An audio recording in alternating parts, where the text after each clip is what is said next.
কালকে হয়তো তুমি নতুন একজনকে বিয়ে করে ঘরে নিয়ে আসবে, পাবে সুন্দরী, শিক্ষিতা। সে এসে যদি তোমার অতীত নিয়ে প্রশ্ন তোলে, তোমার পলাকে নিয়ে প্রশ্ন তোলে, তখনই জানতাম না ফয়সল একটু দ্বিধায় ভোগে, সব কিছু একটু দেরিতে বোঝে।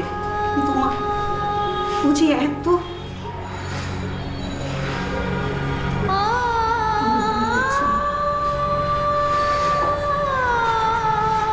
আমাকে তুমি মাফ করে দাও, আমাকে তুমি মাফ করে দাও।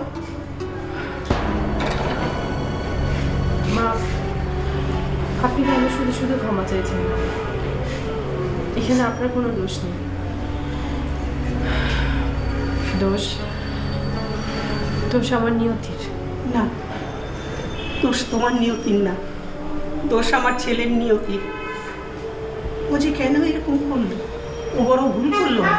আমি তোমার সাথে যাবো। পলা,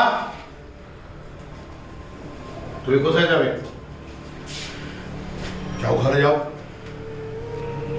বলা, যাও মা, তোমার বাবার কাছে যাও। না মামুনি, আমি তোমার সাথে যাবো। পলা, যাও, ভেতরে যাও। না, পলা ভেতরে যাবে না। মানে তাহলে কোথায় যাবে? ও মিতুর সাথেই যাক, মানে ও ওর মার সাথেই যাক। হ্যাঁ, আমি মার সাথেই যাবো। আমার সাথে? মা, তুমি কি বলছো? পলা তো ওর সঙ্গে যাবে। যাবে, ও মিতুর সাথেই যাবে।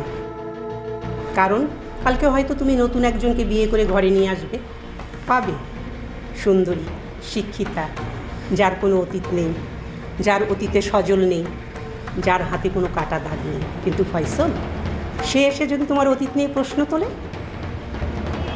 তোমার পলাকে নিয়ে প্রশ্ন তোলে, তখন তুমি কি করবে? তাকে তাড়িয়ে দেবে নাকি পলাকে সরিয়ে দেবে? কোথায় যাবে অতটুকু মেয়ে? নাকি আমি ওকে নিয়ে অন্য কোথাও চলে যাব?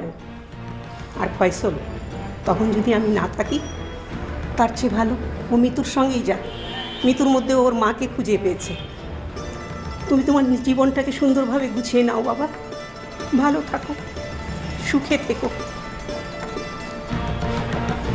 মিতু, তুমি দাঁড়িয়ে আছো কেন? যাও, পলাকে নিয়ে যাও, দেখি তোমাদের কে বাধা দেয়। যাও, আমার দোয়া তোমার সাথে থাকলো। যাও যাও। মিতু,